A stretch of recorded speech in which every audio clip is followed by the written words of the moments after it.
It does to me. A hell of a lot. When I close my eyes, the sky in my dreams is a deep, dark blue.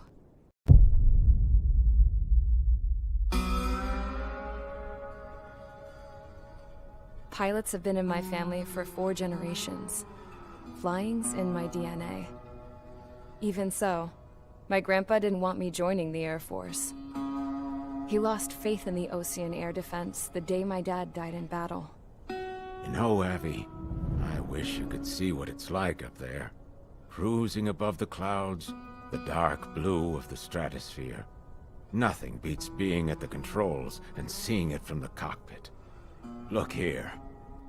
Gramps tossed a magazine over to me with an article. Unmanned fighters are no longer a dream, it read. Pilots taking to the skies will soon be a distant memory. I don't see anything good coming from that. Know what?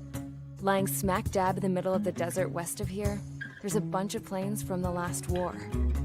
Some of them have been mothballed, but most of them are just rusted piles of junk waiting to be scrapped.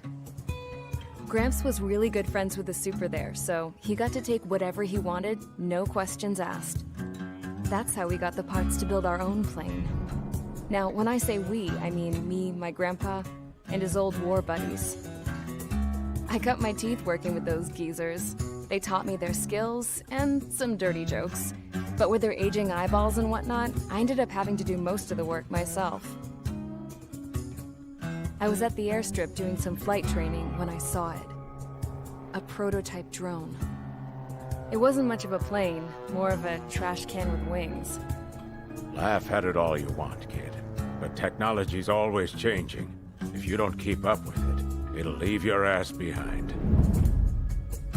It took 6 years and 8 months to get that engine running.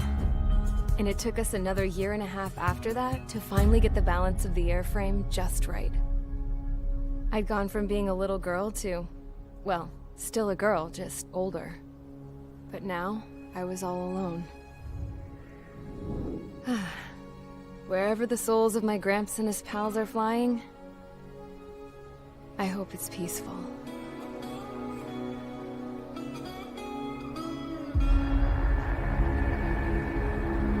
Then, finally, I was ready to break the sound barrier. All this plane could do was take off, accelerate, and fly up.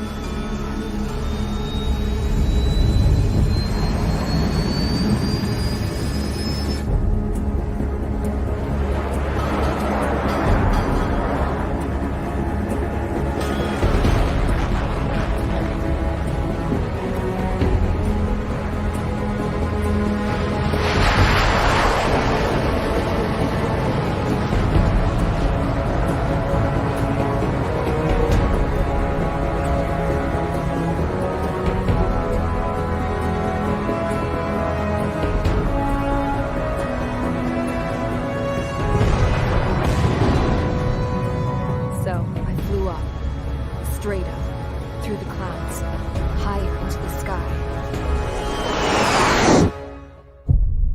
Dark blue. I could almost touch it. Then I saw Osia's fighters. They were tailing something. A drone. They were going full out chasing that thing. Doing 30 Gs at least. Damn, I've never seen anything move that fast. It had a rose painted on it. The Erusian emblem. But that country's a whole continent away from here. Right. You should have been my best to see this piece of junk. Should have built a return too.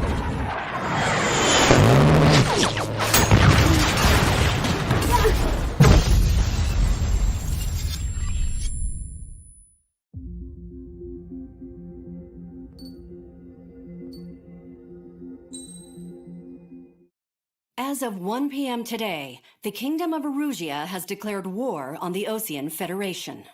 As soon as the news broke out, enemy aircraft began bombing Ocean territory, causing widespread destruction. The Air Defense Force has released a statement saying this violent attack was carried out by drones. They speculate the drones were secretly transported to Osea in shipping containers and launched remotely. The Secretary of the Navy has stated that the enemy was targeting naval ports across the country. According to the Secretary, all of the nation's aircraft carriers, including one still under construction, sustained severe damage in the attacks. We have yet to hear back from the department as to the fate of Ocean carriers currently at sea.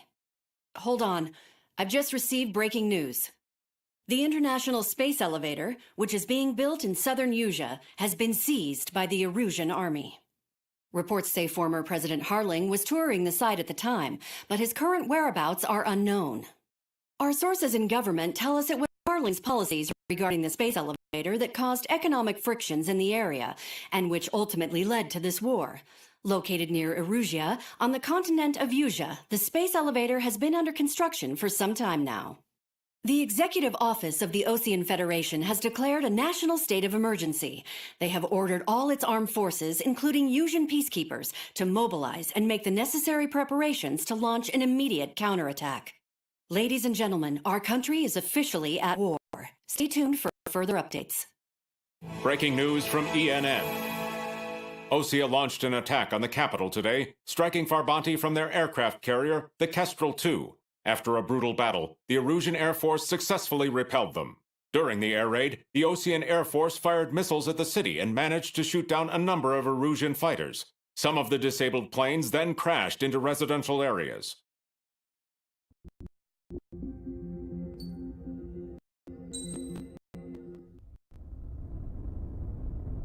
The world was screwed.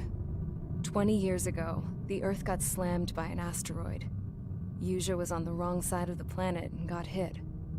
Hard.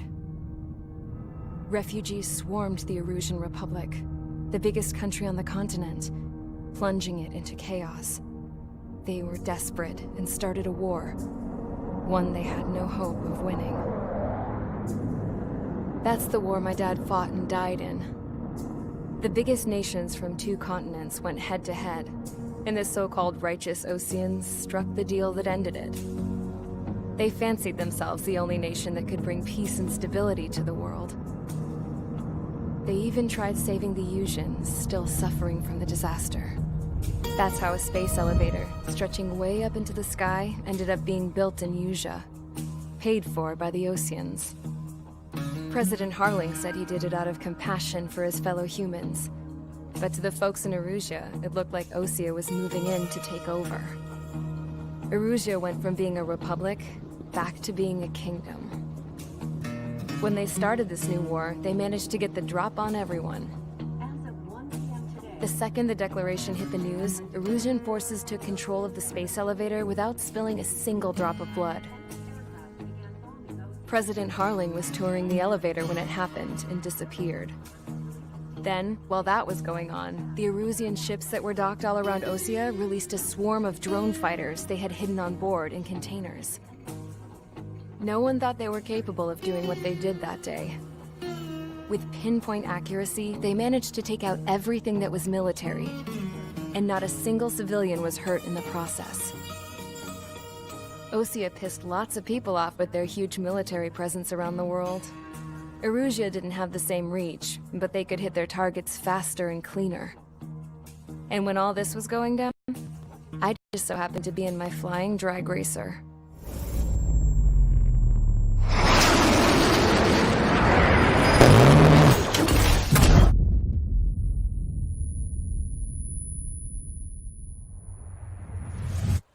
In case you were wondering, yeah, I survived. I crashed in a bombed-out Ocean Air Force base, then got arrested for breaking wartime aviation laws or some crap. The world went from being at peace to being at war, all in the blink of an eye. Princess Rosa Cassette Delise of the Kingdom of Erusia. Today, Ocean airstrikes have shattered the lives of countless Erusians. Their attacks practically leveled the school I went to. It is heartbreaking.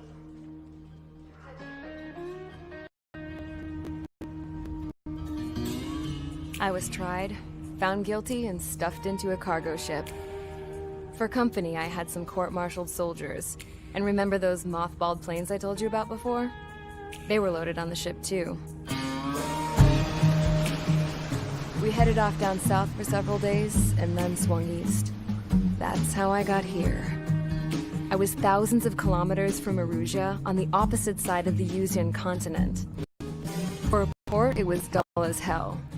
It had 3 rusty patrol boats, and the base? The fences were topped with razor wire, the tower had a searchlight and machine guns, and a truck with a gun turret was parked in front of the gate. Its gun was aimed at the yard. This was a prison. This place looked like a full-on base, but half the tanker trucks were just big balloons, and the runways weren't even paved, just painted on the dirt. The whole place was just one big fat lie. The only reason I was here is because they knew I'd restored a supersonic plane. They wanted me to make something out of the mothballed planes they brought, that they could park on the fake runway. Can you believe that shit? So, I tried to escape. They found out, and set the dogs on me.